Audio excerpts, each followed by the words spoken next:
Song of Hrormir, the epic narrative of Hrormir, one-time champion of Nocturnal. Hrormir, son of Hrogar, summoned to the court of Yendak, son of Yenmo, king of Evensnow, mighty caster of magic. I charge thee to go to Aelfindor, for its hoary warriors do threaten my land, and bring forth their cousin demons to terrify my people. Hrormir, son of Hrogar, heard the words of Yendak Evensnow.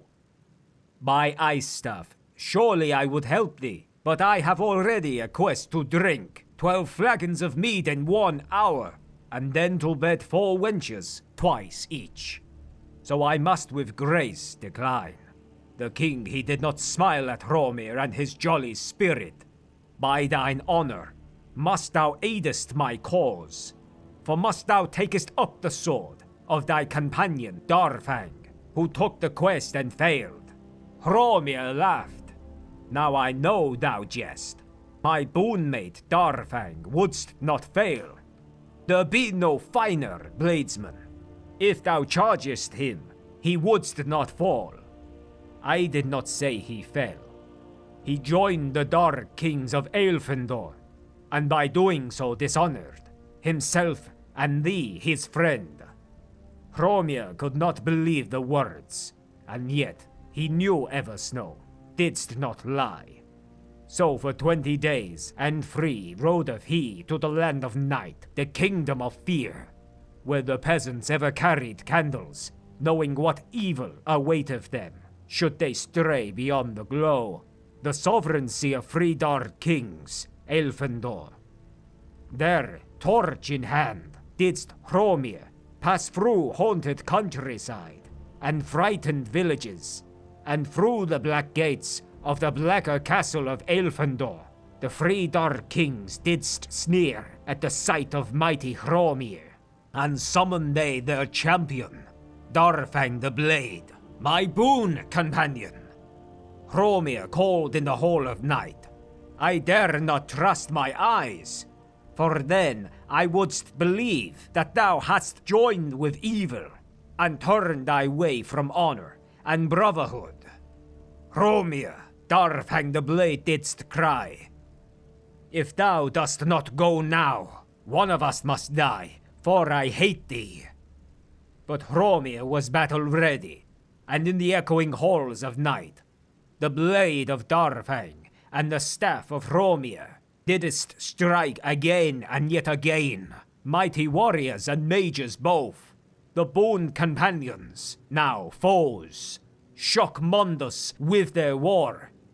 They might have fought for a year, if there were sun in Aelfindor, to mark time, and either Hrormir or Darfang may verily have won, but Hrormir saweth through the dark, the tears in the eyes of his former friend, and then he saweth the shadow of Darfang, were it not his own, and so with ice staff he did strike, not Darfang but his shadow, which cried, "Hold, mortal man!" The shadow becameth the hag, bent and twisted in her cloak and hood. From her faceless shadows she hissed, "Mortal man, called Hrormir, the soul of thy boon companion, is my plaything. But I will take thine in trade, for thou ye both have strong arms. Thou hast the more clever mind, which my sons, the Dark Kings, need. For a champion of Aelfindor, Hrormir the Brave didst not take a breath, or pause before he boldly said, "Shadowy hag, release Darfang, and thou mayest use me as thou will." The hag didst laugh and free Darfang. To save thine honor this thou hast done, but now thou must be without honor. Mortal man, as the champion of the Dark Kings, my heirs of grey maybe, thou must help them divide Aelfindor, and love me, thy shadowy hag, and thy mistress well. For his loss of honor, and his dear friend's sacrifice, noble Darfang prepared to take his dagger, and plunged it in his good heart. But Hrormir stayed his brother's hand and whispered, "No, boon companion. Wait for me at the village banquet hall."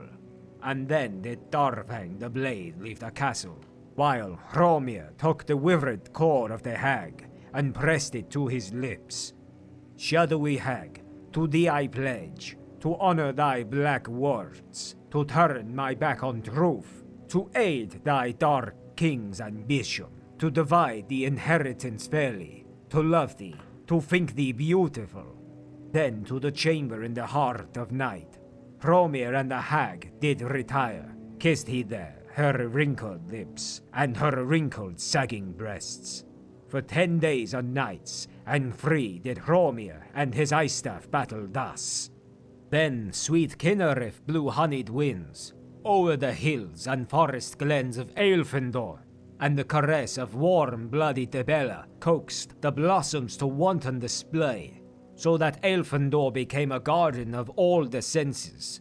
The frightened servants of the Dark Kings woke to find there was naught to fear, and through the once dark streets of the village came the cries of celebration. In the banquet hall of the village, Hrormir and his boon companion Darfang embraced and drank of rich mead. The shadowy hag too was smiling, sleeping still in her soft bed, until the morning sun touched her naked face. And she awoke and saw all, and knew all saw her. And she cried out, "Mortal man!" Night fell fast upon the land, as the hag flew into the banquet hall, casting blackest darkness in her wake. But all the celebrants still could see her anger in her monstrous face, and they shook with fear.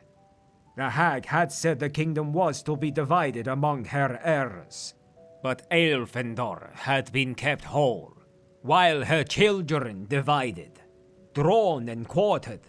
Hrormir was mightily amused. He swallowed his laughter in his mead, for none should laugh outright at the Daedra Lord Nocturnal. Without her grey cowl of shadowed night, her hideous face forced the moons to hide themselves. Hrormir the mighty did not quail. "Wherest be thine hood, shadowy hag? Mortal man hast taken it from me unaware." When I awoke, my face unmasked, my kingdom cast into the light, my dark king heirs in pieces cast, and here my champion smiles. Yet in truth, thou kept thy promise truly, to never keep thy promise true. Hrormir, son of Hrogar, bowed to the hag, his queen. "And evermore, till thou releaseth me, will I serve thee so. A clever mind in a champion is a much overvalued trait." The hag released Hromir's soul, and he released her hood, and so in the light of darkest dark, she left Aelfindor evermore, and after drinking 12 flagons of mead, and bedding 4 wenches twice each, did Darfang return to Eversnow, with Hrormir, son of Hrogar.